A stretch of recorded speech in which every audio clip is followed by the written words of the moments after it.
5 historias, 5 hospitales diferentes, pero todas comparten algo en común.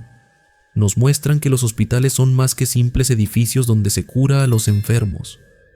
Son lugares de umbrales, espacios donde la frontera entre la vida y la muerte es más delgada que en cualquier otro sitio, donde el sufrimiento deja marcas que no siempre se borran con desinfectante, donde las emociones intensas, el miedo, la esperanza, la desesperación, se impregnan en las paredes y permanecen ahí mucho después de que los pacientes se han ido. Carlos encontró compañía en una entidad que no debería existir. Doña Esperanza fue despojada de su propio cuerpo por un espíritu que se negaba a partir. Los pacientes terminales de San Luis Potosí casi fueron seducidos hacia una muerte prematura por un culto disfrazado de bondad. Las víctimas olvidadas del Hospital Juárez siguen pidiendo que sus nombres sean recordados, y el interno que nunca pudo terminar su turno continúa trabajando en una escalera fría, atrapado para siempre en su peor pesadilla. Estas historias no son solo para asustar, son advertencias. Nos recuerdan que debemos cuidar a quienes cuidan de nosotros, que los trabajadores de la salud llevan cargas que van más allá de lo físico, que los hospitales necesitan no solo mantenimiento estructural, sino también limpieza espiritual. Nos enseñan a desconfiar de las bondades que parecen demasiado perfectas, a cuestionar a quienes prometen alivio rápido al sufrimiento, a estar alerta con nuestros familiares vulnerables cuando están en estos lugares, y sobre todo, nos muestran que la muerte no siempre es el final. A veces es solo una transición a otro tipo de existencia, una que puede ser pacífica si se le honra correctamente, o perturbadora si se le ignora. La próxima vez que visites un hospital de noche, presta atención a los pasillos demasiado silenciosos, a las sombras que se mueven donde no deberían, a la sensación de ser observado cuando estás completamente solo, porque quizás, solo quizás, no estés tan solo como crees. Estas 5 historias me llegaron de personas reales: Lucía de Monterrey, Andrés de Guadalajara, Beatriz de San Luis Potosí, Ricardo, que viaja por todo el país, y el doctor Mateo, que ahora trabaja en otro hospital, pero nunca olvida esa escalera. Si tú has vivido algo similar, si has experimentado lo inexplicable en un hospital, te invito a que lo compartes en los comentarios. Esta comunidad de Noctaris se nutre de sus historias, de sus testimonios, de su valentía al confrontar lo desconocido. Recuerda dejar tu like si disfrutaste este recorrido por los hospitales más perturbadores de México. Suscríbete y activa la campanita, porque cada semana traigo más relatos que desafían nuestra comprensión de la realidad. Y comparte este video con alguien valiente, con alguien que no le tema a la oscuridad. Soy Miguel, el orador nocturno, y esto ha sido Noctaris. La próxima semana regresamos con historias de carreteras malditas, donde viajeros desaparecen sin dejar rastro. Hasta entonces, cuídate cuando visites esos pasillos blancos. Y recuerda, nunca confíes completamente en lo que ves en un hospital. Duerme bien, si puedes.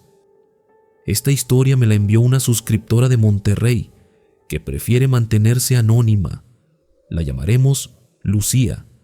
Su esposo, Carlos, trabajaba en una construcción cerca de la Avenida Constitución cuando ocurrió el accidente. Una viga de acero mal asegurada se desprendió del tercer piso y cayó directamente sobre él. El impacto fue devastador. Carlos sobrevivió, pero su cuerpo pagó el precio.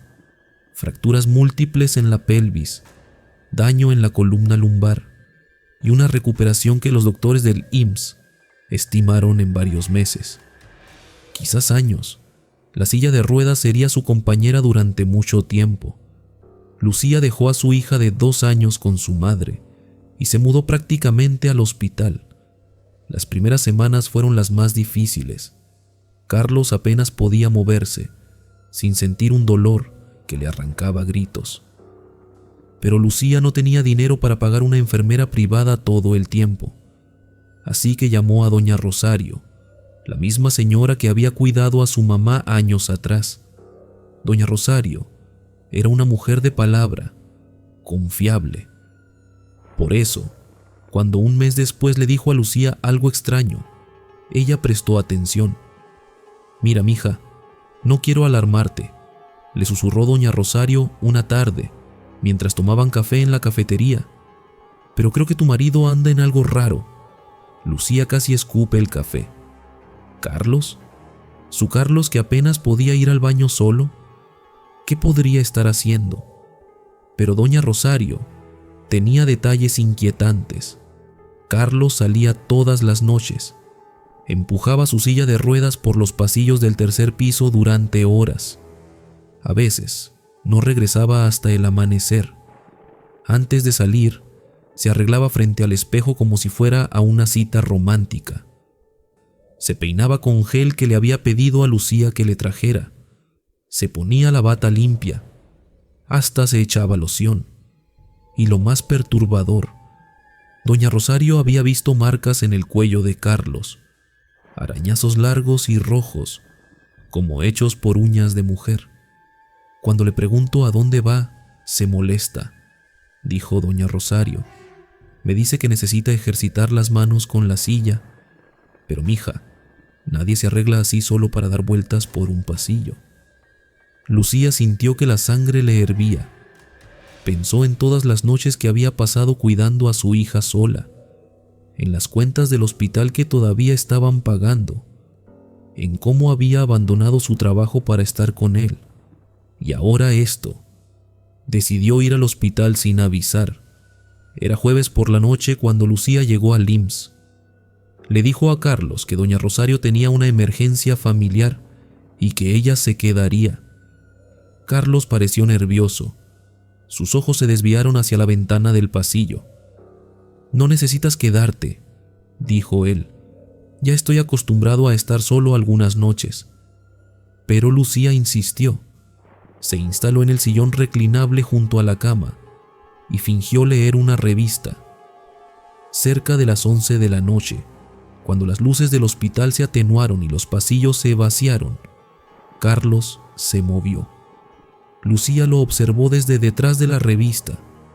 Él se levantó con dificultad, se trasladó a la silla de ruedas y fue directo al pequeño espejo colgado en la pared. Se peinó, se acomodó la bata, se miró largamente, como si esperara la aprobación de alguien. Lucía cerró los ojos cuando Carlos pasó junto a ella rumbo a la puerta. Esperó 30 segundos, luego lo siguió. Carlos recorría el pasillo principal con movimientos lentos pero constantes. Lucía se mantuvo a distancia, escondiéndose detrás de las columnas y los carritos de medicamentos abandonados. El hospital estaba casi vacío. Solo el zumbido de las máquinas y los pasos ocasionales de alguna enfermera rompían el silencio. De repente, Lucía notó algo extraño. La silla de ruedas de Carlos comenzó a moverse más rápido, mucho más rápido, como si alguien la empujara desde atrás, pero no había nadie. Carlos llegó al final del pasillo, donde una ventana grande daba hacia el estacionamiento. La luz de los postes de la calle entraba débilmente, creando reflejos en el vidrio. Carlos se detuvo ahí, quieto, mirando fijamente la ventana. Lucía se acercó sigilosamente, se escondió detrás de una máquina de café apagada y entonces lo vio. En el reflejo del vidrio, detrás de Carlos, había una figura, una mujer. Cabello largo y negro que caía sobre sus hombros. Vestía algo blanco y vaporoso, como una bata de hospital vieja. Sus manos descansaban sobre los hombros de Carlos. Pero cuando Lucía miró directamente hacia donde debería estar esa mujer, no había nada, solo aire vacío. El corazón de Lucía latía tan fuerte porque temió que Carlos lo escuchara. Quiso gritar, quiso correr hacia él y arrancarlo de ahí, pero sus piernas no respondían. Durante 1 hora completa, Carlos permaneció ahí, inmóvil, mirando el reflejo. A veces movía los labios, como si hablara, pero no salía sonido alguno. Cuando Carlos finalmente regresó a su habitación, Lucía ya estaba en el sillón, fingiendo dormir. Escuchó cómo él se trasladaba de la silla a la cama con dificultad. Escuchó sus suspiros de dolor y luego, en minutos, escuchó sus ronquidos. Al día siguiente, Lucía no pudo contenerse más. ¿Quién es?, le preguntó directamente después de que las enfermeras terminaran su ronda matutina. ¿Quién es quién? Carlos evitó su mirada. La mujer, la del pasillo, la que te acompaña todas las noches. Carlos se puso pálido. Sus manos temblaron. No sé de qué hablas. Te vi anoche, Carlos. Te vi en la ventana. Vi su reflejo. ¿Quién es? Carlos rompió en llanto. Un llanto profundo y desesperado que Lucía nunca le había visto. Entre sollozos, comenzó a hablar. Todo empezó 1 semana después de llegar al hospital. Carlos se sentía solo, abandonado. Aunque Lucía venía cuando podía, las noches eran eternas. Decidió empezar a ejercitar sus brazos empujando la silla por el pasillo. Una noche, sintió una presencia detrás de él. Al principio, pensó que era una enfermera. Pero cuando llegó a la ventana del 3er piso, vio el reflejo de una mujer que no estaba físicamente ahí. Al principio me asusté, dijo Carlos limpiándose las lágrimas. Pero ella no me hizo daño, solo me acompañaba. Y cuando tú no estabas, cuando me sentía más solo, ella aparecía. Me hacía sentir que alguien se preocupaba por mí. Lucía no sabía si sentir rabia o lástima. Carlos, eso no es una persona, es algo más, algo peligroso. No es peligrosa, es mi amiga. ¿Tu amiga? Mira tu cuello, tienes marcas. Carlos se tocó el cuello instintivamente. Eso fue... no sé cómo explicarlo. A veces juega conmigo, como si quisiera que no la olvide. Lucía llamó a su suegra, doña Mercedes, esa misma tarde.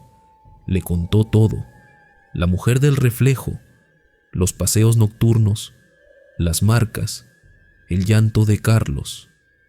Doña Mercedes suspiró profundamente. Ya me lo imaginaba, dijo con voz cansada. Carlos tiene el mismo signo que su padre. Las mujeres, vivas o muertas, se le pegan como moscas a la miel. Es su cruz. ¿Su cruz? Doña Mercedes, necesito que me ayude.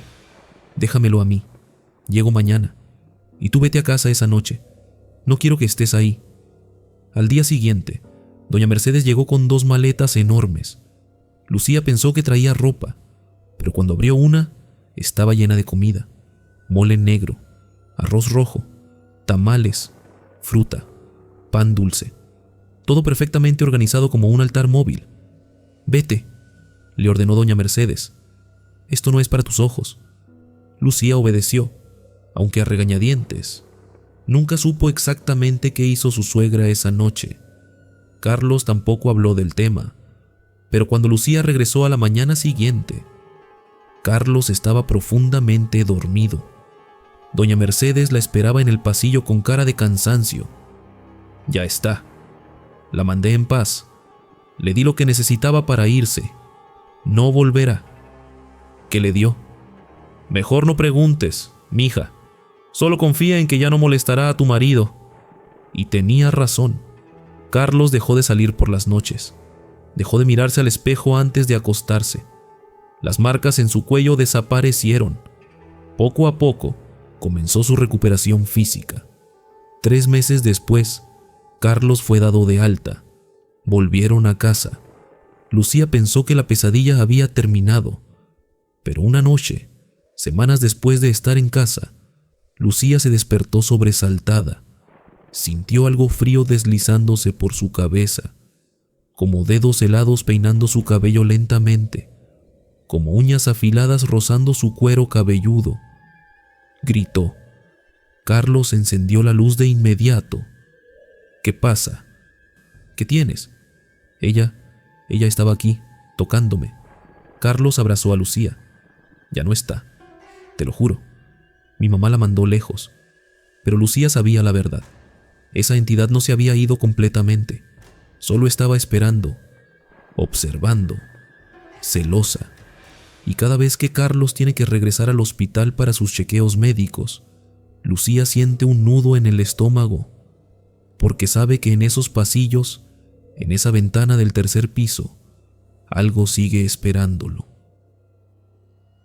Esta historia me llegó de un joven llamado Andrés, quien vive en Guadalajara.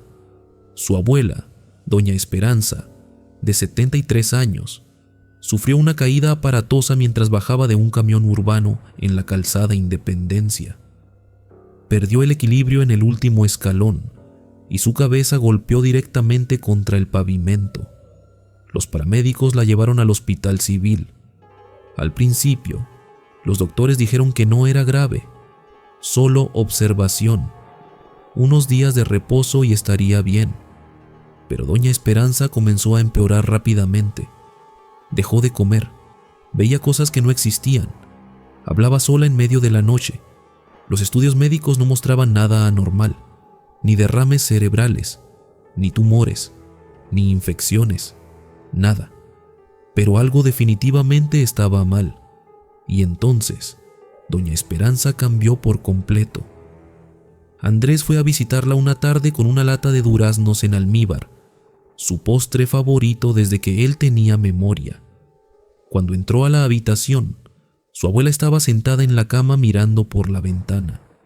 Eso ya era extraño porque había estado acostada y casi inmóvil durante días. «Ole, abuela», dijo Andrés con una sonrisa. «Te traje tus duraznos». Doña Esperanza giró la cabeza lentamente. Sus ojos estaban vacíos, fríos como el hielo. «Cierra la boca, niño. Me estás molestando». Andrés se quedó paralizado. Su abuela jamás, en toda su vida, le había hablado así. Ella lo adoraba. Lo llamaba mi cielo, desde que tenía 2 años. Lo consentía con dulces y le contaba historias antes de dormir cuando era pequeño. «Abuela, ¿estás bien? ¿Quién va a querer esa basura que trajiste?», murmuró ella con desprecio, dándole la espalda. Andrés salió de la habitación confundido y profundamente herido. Su madre lo esperaba afuera con los ojos rojos de tanto llorar. Le contó que esa mañana, doña Esperanza había tenido un episodio violento. Se arrancaba el cabello a puñados mientras gritaba insultos al aire, como si peleara con alguien invisible que solo ella podía ver. Las enfermeras tuvieron que sujetarla entre 3 personas para aplicarle un sedante. Los días siguientes fueron aún más extraños. Doña Esperanza, que siempre fue reservada y tímida, que apenas hablaba con sus vecinos después de 3 años de vivir en el mismo barrio, comenzó a ser sociable, demasiado sociable. Salía de su habitación y conversaba animadamente con desconocidos. Se pintaba los labios con el labial de su hija sin pedir permiso. Coqueteaba con los pacientes ancianos de otras habitaciones.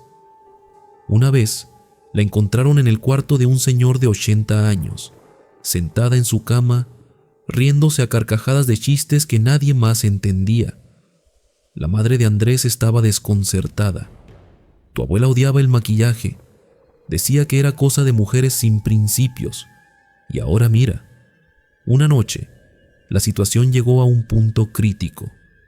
Encontraron a doña Esperanza en otra habitación, parada junto a la cama de una mujer dormida. Tenía unas tijeras en la mano y había cortado casi todo el cabello de la paciente, dejando mechones desiguales por toda la almohada.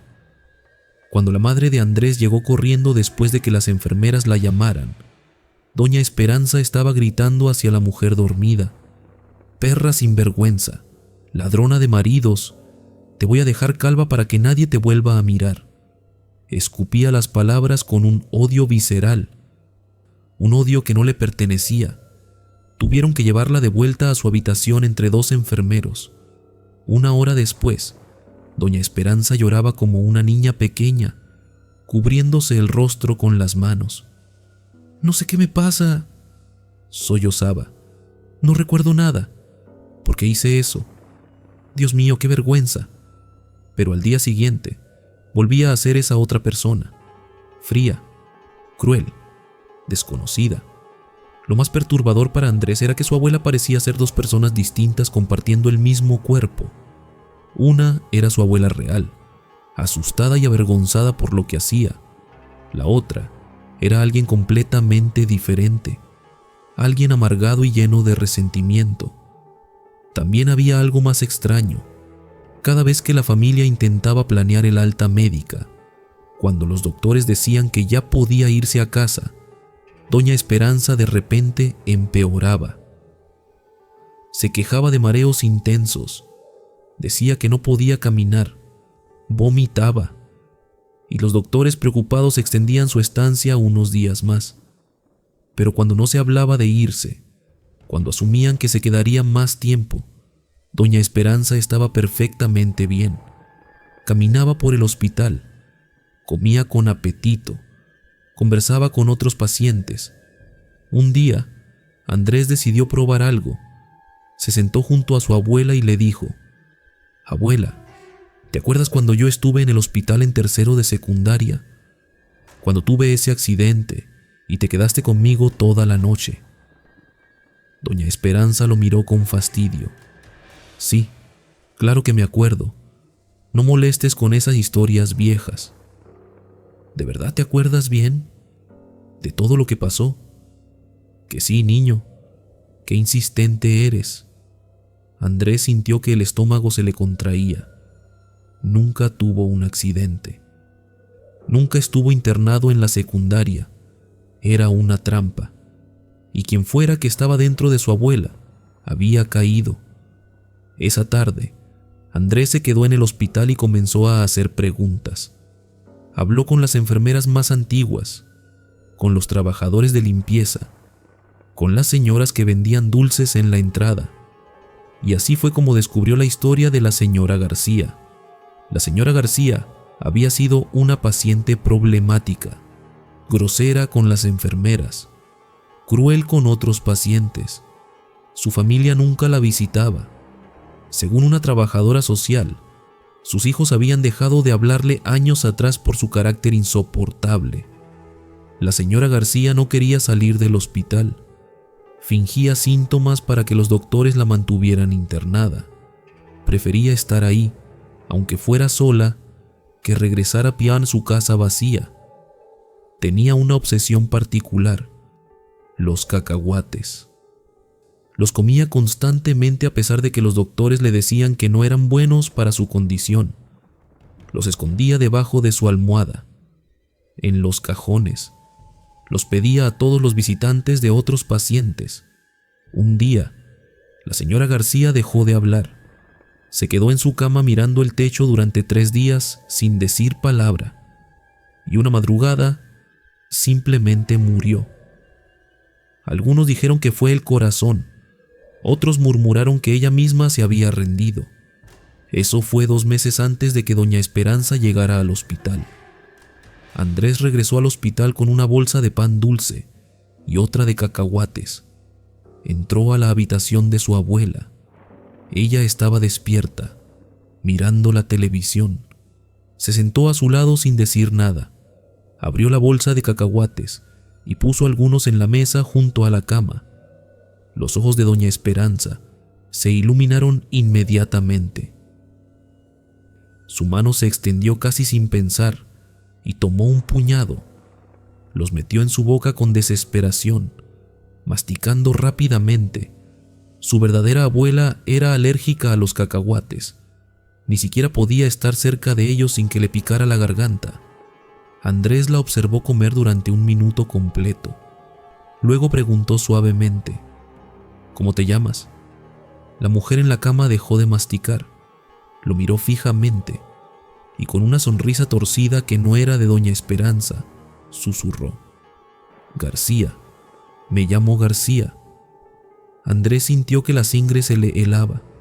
Lo que estaba frente a él no era su abuela, era algo más, alguien más, un espíritu que había encontrado un cuerpo vacío durante un momento de debilidad y había decidido quedarse, porque después de décadas de ser rechazada, después de morir sola y olvidada, la señora García finalmente había encontrado una familia que la visitaba todos los días y no pensaba irse. Esta historia me la envió Beatriz, una enfermera con 8 años de experiencia que trabaja en un hospital de cuidados paliativos en San Luis Potosí. Me pidió mantener su identidad protegida y el nombre exacto del hospital en reserva. Cuando escuchen lo que vivió, entenderán por qué. El hospital donde trabaja Beatriz es un lugar especial. No es como los hospitales regulares donde la gente llega enferma y se va curada. Es un hospital para enfermos terminales, personas con cáncer avanzado, pacientes con enfermedades degenerativas sin cura, gente que llega ahí sabiendo que no saldrá viva. Es un trabajo duro. Beatriz lo sabe. Cada semana pierde pacientes. Cada mes tiene que consolar familias destrozadas. Pero alguien tiene que hacerlo. Alguien tiene que estar ahí para que estas personas no sufran en sus últimos días. El hospital siempre necesita ayuda. Enfermeras, voluntarios, cualquier mano extra es bienvenida. Por eso, cuando un grupo de voluntarios apareció un miércoles de octubre, nadie sospechó nada extraño. Eran 6 personas, 5 mujeres y un hombre mayor, todos vestidos con ropa limpia y formal, todos sonriendo amablemente. Traían bolsas de una tienda departamental llenas de regalos para los pacientes, pañuelos de colores, bufandas tejidas, revistas, dulces, estampas religiosas. El líder del grupo era un hombre de unos 60 años, cabello canoso perfectamente peinado, lentes de lectura colgando de su cuello, sonrisa cálida y voz suave. Hablaba español con un ligero acento que Beatriz no pudo identificar, pero su manera de expresarse era clara y educada. Los demás voluntarios lo llamaban Hermano García. Desde el primer día, el Hermano García demostró tener un don especial para tratar con los enfermos. Sabía exactamente qué decir a cada paciente. A los que tenían miedo, les hablaba de paz. A los que estaban enojados con Dios, les escuchaba sin juzgar. A los que habían perdido la esperanza, les daba consuelo. Beatriz y sus compañeras enfermeras estaban agradecidas. Incluso pacientes que llevaban semanas sin hablar, encerrados en su propio dolor y tristeza, comenzaban a abrirse con el Hermano García. Los voluntarios venían cada miércoles sin falta, siempre puntuales a las 3 de la tarde, siempre con regalos, siempre con palabras amables. Pero después del segundo mes, Beatriz comenzó a notar algo extraño. Los pacientes estaban rechazando sus medicamentos, específicamente los analgésicos. En un hospital de cuidados paliativos, el dolor es constante e insoportable. Los analgésicos no son un lujo, son una necesidad básica para mantener a los pacientes con algo de dignidad en sus últimos días. Pero de repente, varios pacientes comenzaron a negarse a tomarlos. No los necesito, decía don Roberto, un hombre de 65 años, con cáncer de páncreas en etapa terminal. ¿Cómo que no los necesita?, preguntó Beatriz confundida. Ayer estaba llorando del dolor. Hoy es diferente. El dolor es parte del plan. ¿Qué plan? El plan de Dios. El Hermano García me lo explicó. El dolor nos purifica, nos prepara para el cielo. Beatriz sintió un escalofrío recorrer su espalda. No era solo don Roberto. Había al menos 5 pacientes más diciendo cosas similares. Todos ellos pacientes que habían hablado extensamente con el Hermano García. Beatriz compartió su preocupación con la supervisora de enfermería, pero sin pruebas concretas. No podían simplemente prohibir la entrada a los voluntarios. Después de todo, no estaban haciendo nada ilegal. Solo conversaban con los pacientes y les daban regalos. El punto de quiebre llegó una tarde lluviosa de noviembre. Los voluntarios organizaron un pequeño servicio religioso en el salón común del hospital. Invitaron a todos los pacientes que pudieran moverse, trajeron una guitarra, cantaron canciones, oraron juntos. Beatriz estaba en el puesto de enfermería revisando expedientes, cuando una paciente nueva, la señora Ramírez, se acercó cojeando con su bastón. Acababa de llegar al hospital hacía 3 días. «Disculpe, señorita», dijo la señora Ramírez en voz baja. «¿De qué iglesia son esos voluntarios?» «Creo que son un grupo independiente», respondió Beatriz. «No están afiliados a ninguna iglesia específica». La señora Ramírez frunció el ceño profundamente. «Las canciones que están cantando, ¿algo está mal?» «¿Mal? ¿En qué sentido?» «La melodía es correcta. Es un himno que conozco de toda la vida. Pero las palabras son diferentes. Están diciendo cosas raras». Beatriz sintió que algo no estaba bien. Dejó los expedientes y caminó discretamente hacia el salón común. Se quedó cerca de la puerta, escuchando. Al principio, todo sonaba normal. Voces cantando en armonía, el rasgueo suave de la guitarra. Pero entonces comenzó a prestar atención real a las palabras. La melodía era familiar, un himno tradicional que Beatriz había escuchado en misas y bodas. Pero la letra era completamente diferente. «Libérate del cuerpo corrupto, abraza la muerte con alegría. El sufrimiento es tu amigo, la agonía es tu maestra.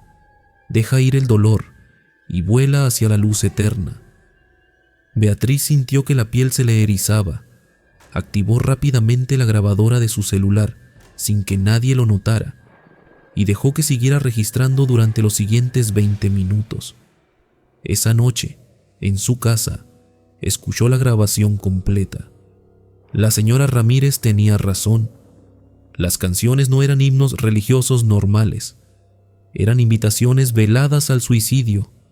Hablaban de apresurar el viaje hacia el cielo, de no temer a la liberación final, de dejar atrás el cuerpo enfermo que ya no sirve. Al día siguiente, Beatriz llegó temprano al hospital. Tenía que investigar más. Durante su turno de la mañana, mientras hacía su ronda, decidió revisar las bolsas de regalos que los voluntarios habían dejado la semana anterior. Algunas aún estaban sin abrir en las habitaciones de los pacientes. Tomó una al azar de la habitación de don Roberto. La abrió con cuidado. Dentro no había bufandas ni pañuelos. Había una cuerda de nylon gruesa, del tipo que se usa para escalar montañas, un encendedor de cocina de mango largo, una botella de plástico que al abrirla despedía un olor inconfundible a gasolina, y un sobre con pastillas sin identificación, sin etiquetas de farmacia, completamente anónimas. Las manos de Beatriz temblaban mientras revisaba otra bolsa. Mismo contenido. Y otra más. Idéntico. Con el corazón latiéndole en los oídos, Beatriz comenzó a hablar con los pacientes uno por uno, con cuidado, sin alarmarlos. Simplemente preguntando qué les habían dicho los voluntarios durante sus conversaciones privadas. Las respuestas la dejaron helada. El hermano García me dijo que quemarse vivo no duele tanto como la gente cree, confesó una señora de 70 años con cáncer de huesos. Dice que es como meterse en una tina de agua muy caliente, solo un segundo de incomodidad, y luego paz, paz eterna y el cielo. Me explicaron que ahorcarse produce una sensación de placer intenso, dijo don Roberto en voz baja, casi avergonzado, que por eso la gente no llega al cielo, porque se distrae con esa sensación. Pero si te concentras, si mantienes tu mente en Dios, puedes atravesar esa puerta dorada Me dijeron que los doctores y enfermeras no entienden, murmuró otra paciente. Que ustedes nos dan medicamentos para mantener nuestras almas atrapadas en estos cuerpos rotos. Que Dios quiere que sintamos cada momento del sufrimiento, porque eso quema nuestros pecados. Beatriz reunió toda la evidencia, las grabaciones de audio, las bolsas con cuerdas, gasolina y encendedores, los testimonios escritos de los pacientes. Lo presentó todo ante el director del hospital. La respuesta fue inmediata. Se prohibió permanentemente la entrada de ese grupo de voluntarios. Se llamó a la policía para que investigara. Durante los primeros días, el teléfono del hospital no dejó de sonar.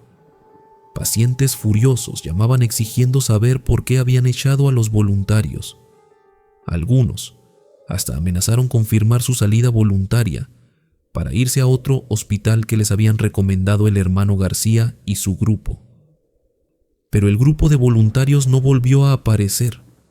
No llamaron, no se quejaron, simplemente desaparecieron como si nunca hubieran estado ahí. La policía abrió una investigación, pero no llegó muy lejos.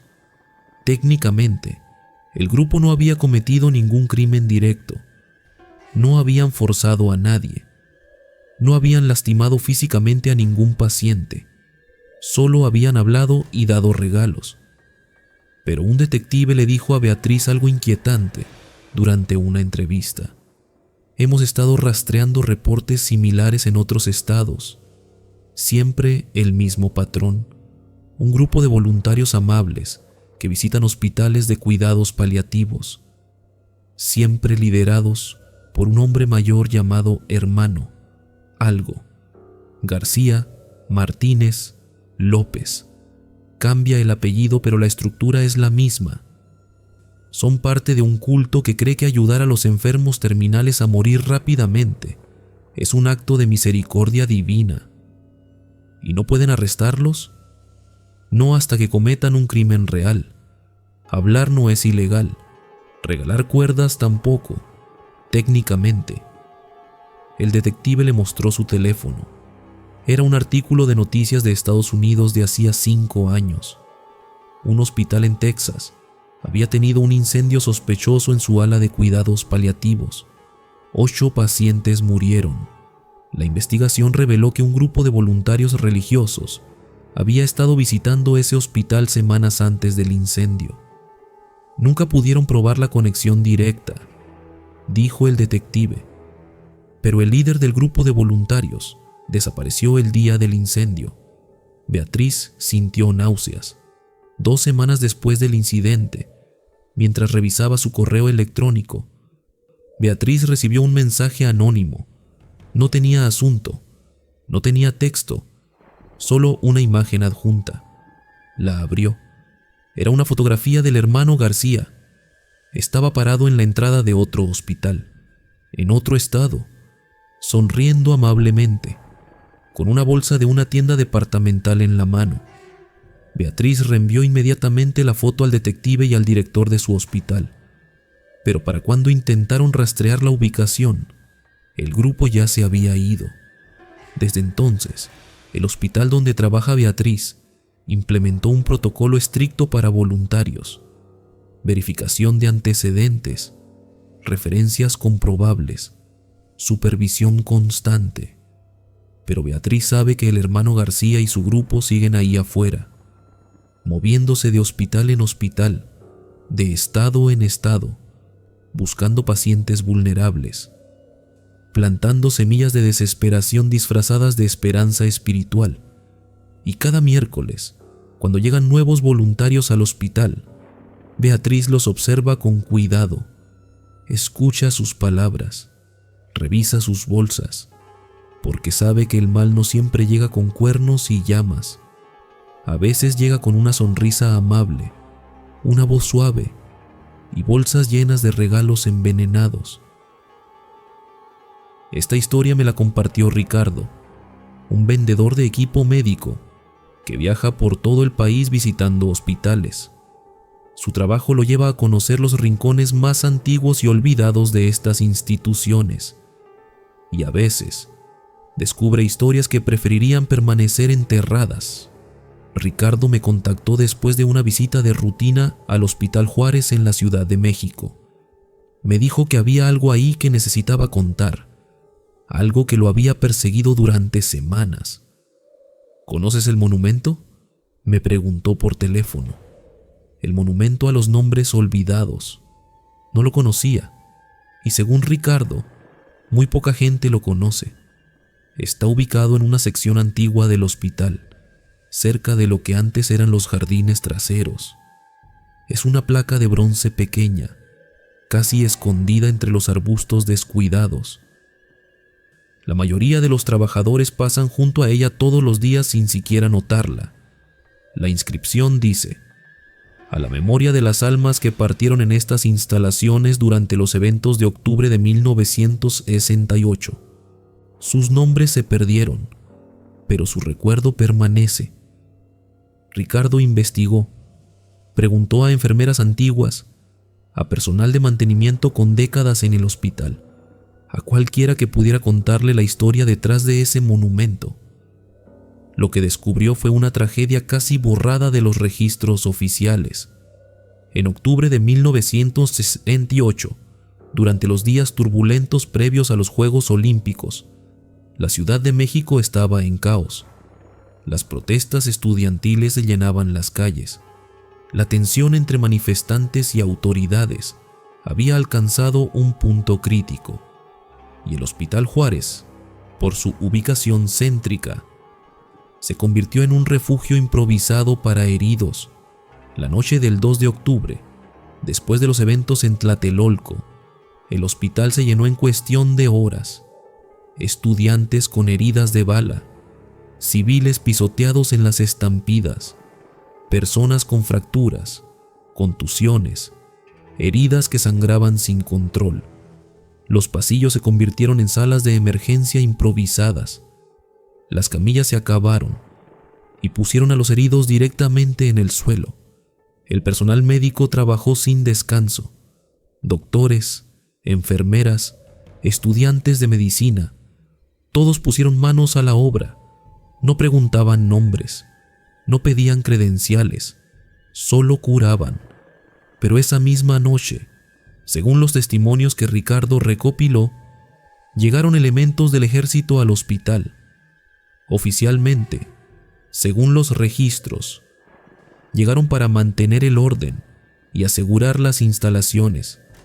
Lo que sucedió después depende de a quién le preguntes. Algunos testigos ancianos que Ricardo logró ubicar hablaron en voz baja, como si todavía tuvieran miedo después de más de 50 años. Contaron que los soldados entraron revisando cada cama, cada camilla, cada rincón. Buscaban a agitadores y elementos subversivos. Pacientes que estaban siendo atendidos fueron arrancados de sus camas. Algunos médicos que protestaron fueron golpeados. Enfermeras que intentaron proteger a los heridos fueron empujadas a un lado. Un doctor jubilado, que en 1968 era apenas un residente de segundo año, le contó a Ricardo entre lágrimas lo que vio esa noche.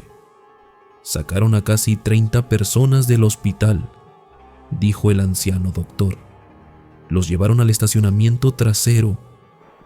Escuchamos disparos, muchos disparos. Cuando pudimos salir a ver qué había pasado, ya se habían llevado los cuerpos. Solo quedaban manchas en el pavimento. Pero no fueron solo los que sacaron. Hubo pacientes que murieron dentro del hospital esa noche, algunos por sus heridas, pero otros en circunstancias nunca del todo aclaradas. Estudiantes de medicina que estaban ayudando desaparecieron. Enfermeras que trabajaban el turno nocturno nunca regresaron a casa. En medio del caos nacional, con el gobierno enfocado en controlar la narrativa antes de los Juegos Olímpicos, muchas de estas muertes simplemente no fueron registradas. Los expedientes se perdieron. Los cuerpos fueron entregados a familias equivocadas o directamente no fueron reclamados. Los nombres se borraron. El hospital intentó llevar la cuenta, un registro interno. Pero era imposible. Entre el caos, la censura y el miedo generalizado, nadie sabía con certeza cuántas personas habían muerto realmente en esas instalaciones durante aquellos días oscuros. Algunos dicen que fueron 20, otros hablan de 50. Hay quienes susurran que fueron más de 100. El monumento se colocó décadas después, en 1998, en el 30º aniversario, pero para entonces, muchos de los nombres ya estaban perdidos para siempre. Por eso dice nombres olvidados, porque nadie recuerda quiénes eran exactamente, solo que murieron ahí y que nunca recibieron justicia. Ricardo me dijo que después de conocer esta historia, comenzó a notar cosas extrañas cuando visitaba el hospital. La primera vez fue un martes lluvioso de septiembre. Estaba entregando equipo en el área de quirófanos, cuando escuchó pasos corriendo por el pasillo. Muchos pasos, como si un grupo de personas estuviera huyendo desesperadamente. Asomó la cabeza para ver qué pasaba. El pasillo estaba completamente vacío. Una enfermera que pasaba lo vio con cara de confusión y le dijo: «Ah, los escuchaste. Siempre pasa cuando llueve. No te preocupes, ya estamos acostumbrados». ¿Acostumbrados a qué? A los que corren, a los que nunca llegaron a salir. Ricardo comenzó a preguntar discretamente. Muchos trabajadores del hospital, especialmente los del turno nocturno, admitieron haber experimentado cosas similares. Pasos corriendo cuando no hay nadie, voces susurrando en cuartos vacíos, sombras que se mueven por los pasillos antiguos, siempre en días de lluvia, siempre en octubre. Un guardia de seguridad con 20 años trabajando ahí le contó que una vez, durante una tormenta particularmente fuerte, vio a un grupo de personas en batas de hospital caminando por el jardín donde está el monumento. Eran como 15 personas, todas mojadas, todas caminando en fila, como si buscaran algo. Cuando el guardia se acercó para preguntarles qué hacían ahí a esas horas, simplemente desaparecieron, como si nunca hubieran estado. Una doctora le confesó a Ricardo que a veces, cuando pasa junto al monumento al salir de su turno, siente una presión en el pecho, como una tristeza abrumadora que no le pertenece, como si absorbiera el dolor de todas esas almas que nunca fueron lloradas adecuadamente. Es como si todavía estuvieran esperando, le dijo la doctora, esperando que alguien los recuerde, que alguien diga sus nombres. Ricardo me dijo que ahora, cada vez que visita el Hospital Juárez, se detiene frente al monumento. Se queda ahí 1 minuto, a veces 2. No reza porque no es particularmente religioso, pero hace silencio. Piensa en todas esas personas cuyos nombres se perdieron, estudiantes que solo querían un país mejor, civiles que estaban en el lugar equivocado, médicos y enfermeras que murieron tratando de salvar vidas. Me contó que la última vez que estuvo ahí era un día gris de octubre. Empezó a lloviznar mientras estaba frente al monumento, y por un momento juró que escuchó voces, no palabras claras, solo murmullos, como si muchas personas estuvieran hablando a la vez en voz muy baja. Se quedó quieto, escuchando, y tuvo la sensación de que esas voces no eran amenazantes, no buscaban asustar, solo querían ser escuchadas, reconocidas, recordadas. Creo que por eso aparecen, me dijo Ricardo, no porque estén atrapados o malditos, sino porque nadie los recuerda, porque sus familias quizás nunca supieron qué les pasó realmente, porque sus nombres se borraron de la historia oficial. El monumento está ahí, pequeño, casi invisible entre los arbustos, pero las almas que representa siguen esperando el día en que alguien finalmente cuente su historia completa, cuando sus nombres regresen del olvido. Hasta entonces, seguirán caminando por esos pasillos en las noches de lluvia, seguirán susurrando en los cuartos vacíos, no para asustar, sino para recordarnos que estuvieron aquí, que fueron reales, que merecen ser recordados. Y cada octubre, cuando la lluvia cae sobre la Ciudad de México, los trabajadores del Hospital Juárez cierran sus ojos por un momento, hacen una pausa en sus tareas y en silencio honran a los nombres olvidados que nunca se fueron del todo. Esta última historia me la envió el doctor Mateo, quien hace 3 años completó su internado en un hospital general regional en el Estado de México. Me contactó porque, según sus palabras, necesitaba sacarse esto del pecho antes de que lo volviera loco. Ser interno en México es brutal. Cualquiera que haya pasado por eso lo sabe. Turnos de 36 horas seguidas, dormir 2 horas si tienes suerte, comer cuando puedas y estar siempre, siempre disponible para cualquier emergencia. El doctor Mateo me dijo que durante su internado hubo días en que dormía literalmente 30 minutos en todo el turno. Se quedaba dormido de pie, alucinaba por el cansancio, veía cosas que no estaban ahí por pura privación de sueño. Por eso, cuando empezaron a pasar cosas raras, él y sus compañeros internos asumieron que era el agotamiento, que sus cerebros estaban jugándoles bromas.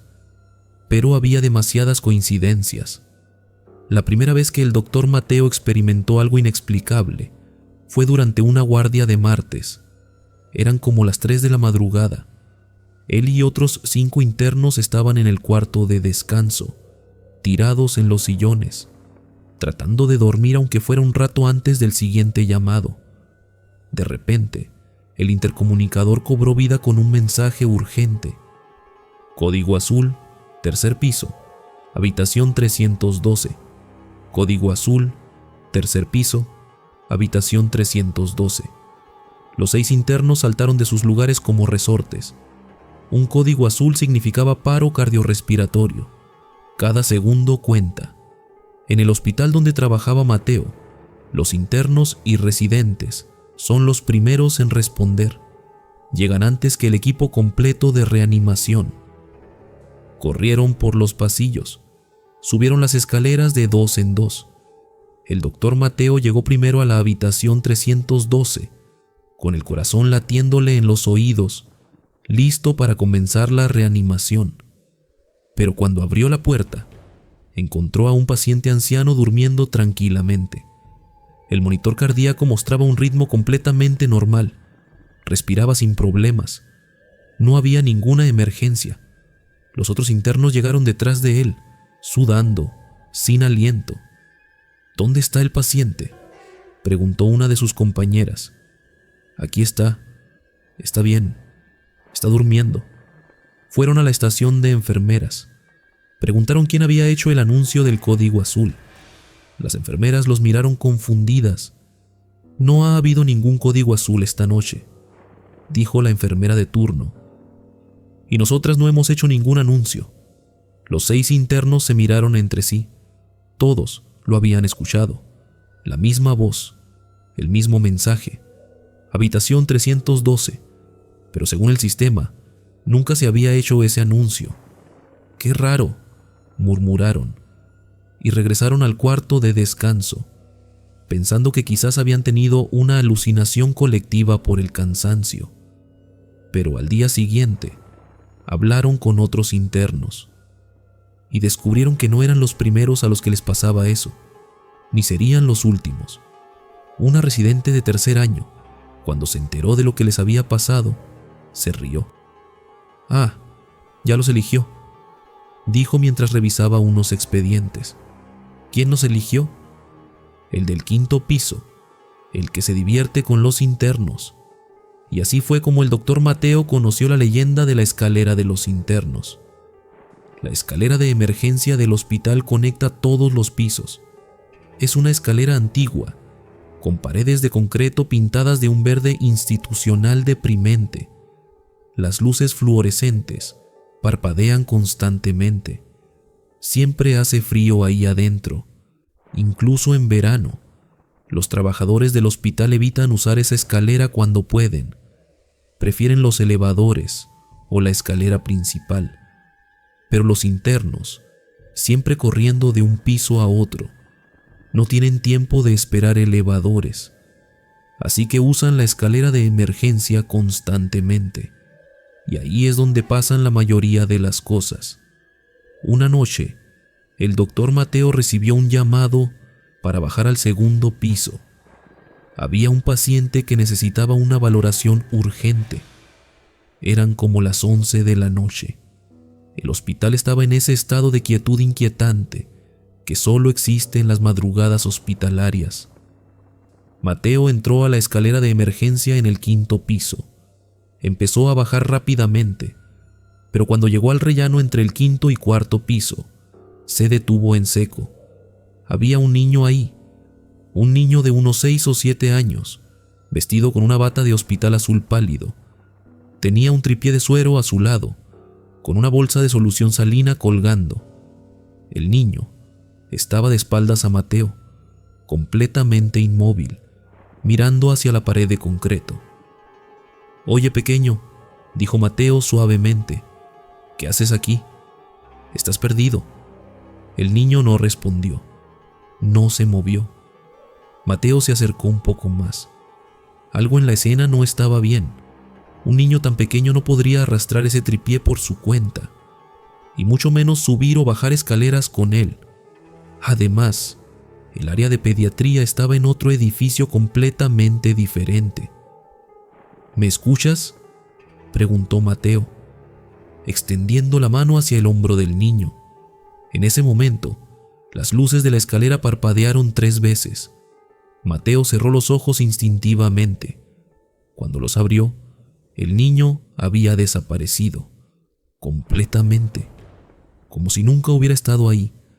Mateo se quedó paralizado en el rellano, con el corazón latiéndole violentamente. Miró hacia arriba, hacia abajo. Nada, nadie, solo el eco de su propia respiración agitada. Salió de la escalera en el 4º piso en lugar del 2º. Necesitaba ver gente, luces brillantes, algo normal. Pero cuando estaba caminando por el pasillo del 4º piso, tratando de calmarse, vio algo que lo heló hasta los huesos. Al final del corredor, bajando por la escalera principal, iba el mismo niño, la misma bata azul, el mismo tripié, caminando lentamente, arrastrando el tripié detrás de él. Mateo corrió hacia allá, pero cuando llegó a la escalera, no había nadie. Al día siguiente, completamente exhausto y asustado, le contó a uno de los residentes mayores lo que había visto. El doctor Campos, un residente de 4º año con fama de serio y poco dado a tonterías, escuchó toda la historia sin interrumpir. Cuando Mateo terminó, el doctor Campos suspiró. «La escalera de los internos», dijo simplemente. «Todos pasamos por eso». «¿Todos?» «Todos los que hacemos guardias nocturnas. Algunos ven al niño, otros escuchan pasos. Algunos ven a alguien que conocen, pero cuando se acercan, no es realmente esa persona». «¿Y qué es? ¿Un fantasma?» El doctor Campos se encogió de hombros. «Hay una historia. No sé si es verdad o solo leyenda urbana del hospital. Hace como 15 años. Hubo un interno que se suicidó aquí». Mateo sintió un escalofrío. «¿Aquí en el hospital?» «En la escalera de emergencia, 5º piso. Se colgó con las sábanas de la sala de descanso. Lo encontraron en la mañana». «¿Por qué lo hizo?» «Nadie lo sabe con certeza. Algunos dicen que estaba deprimido, otros que lo habían humillado públicamente durante una cirugía. Hay quien dice que simplemente no aguantó la presión. El internado puede quebrar a cualquiera». El doctor Campos le explicó que desde entonces esa escalera tiene fama de estar encantada, pero con una peculiaridad: solo molesta a los internos. Los residentes, los adscritos, las enfermeras, el personal de limpieza, todos pueden usar esa escalera sin problemas. Pero los internos siempre experimentan algo. Es como si todavía estuviera aquí, dijo Campos. Como si todavía estuviera haciendo su internado y solo reconoce a otros internos. A los demás los ignora completamente. Mateo quería pensar que era ridículo, que era cansancio, estrés, falta de sueño, pero lo que pasó 2 semanas después lo convenció de que había algo más. Era una noche particularmente pesada. Mateo había estado despierto por más de 20 horas. Había atendido 3 emergencias, había ayudado en 2 cirugías y apenas había comido un sándwich en todo el día. Necesitaba bajar al primer piso a recoger unos análisis de laboratorio. Eran las 2 de la madrugada. Los elevadores estaban en mantenimiento. No tuvo más opción que usar la escalera de emergencia. Entró en el 5.º piso y comenzó a bajar. Esta vez iba con cuidado, medio esperando ver al niño de nuevo, pero los primeros tramos estaban vacíos. Cuando llegó al rellano del 3.er piso, vio a alguien bajando delante de él. Era el doctor Campos.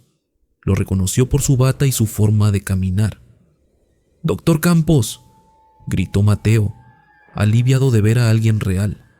La figura se detuvo pero no volteó. «Doctor, qué bueno encontrarlo. ¿Va al laboratorio también?».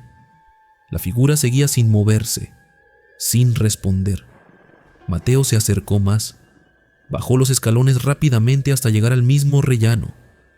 Estiró la mano para tocar el hombro del doctor. «¿Doctor Campos?».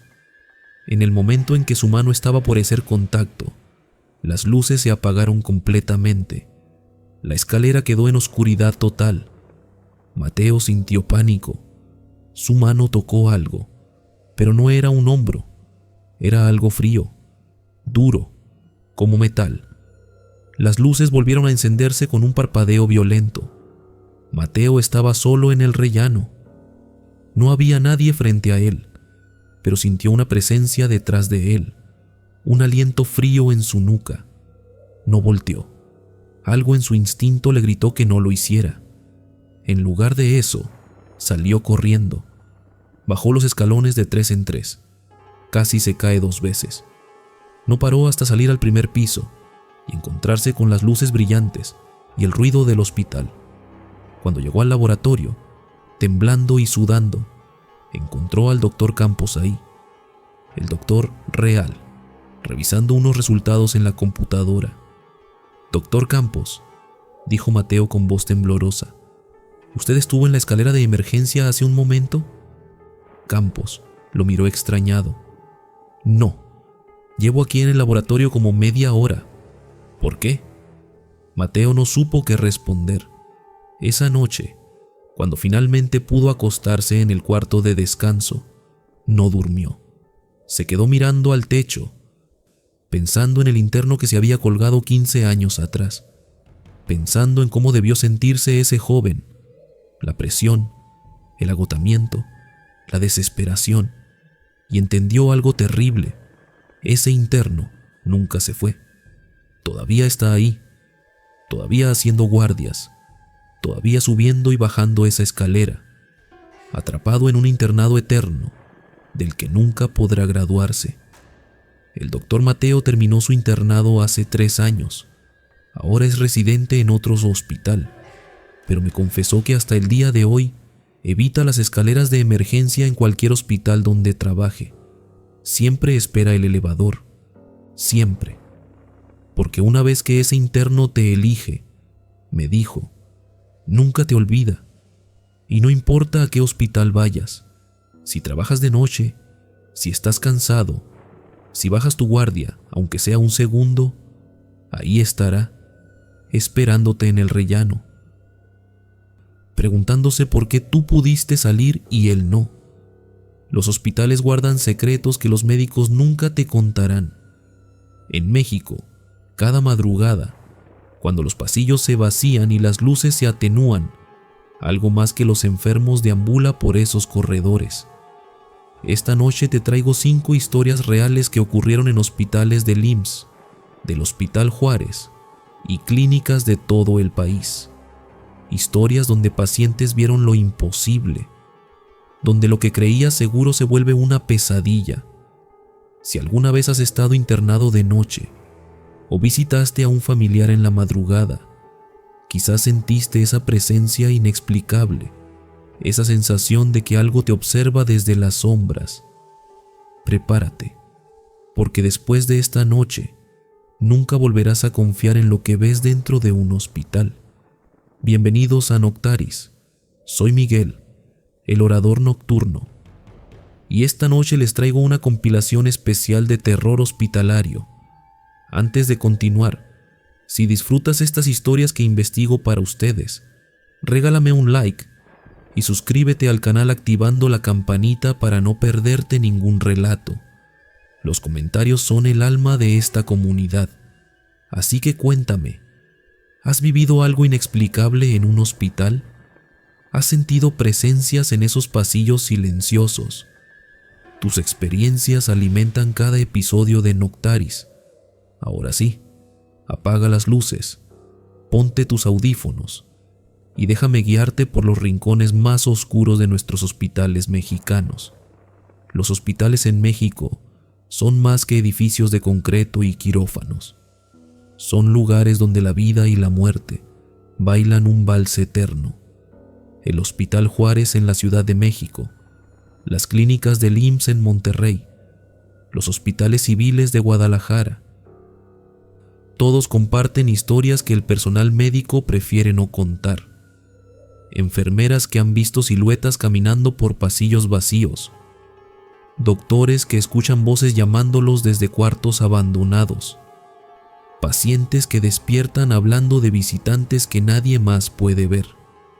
En la medicina tradicional mexicana, los curanderos saben que estos lugares acumulan energía. El sufrimiento deja huellas invisibles. El miedo se impregna en las paredes. Y a veces, los que parten no se van del todo. Las 5 historias que escucharás esta noche son reales. Provienen de testimonios de enfermeras, familiares de pacientes y trabajadores hospitalarios. Personas comunes que se enfrentaron a lo imposible entre sábanas blancas y máquinas que hacen bip. Están advertidos. En un hospital, nunca confíes completamente en lo que ves, porque lo que te devuelve la mirada podría no ser humano,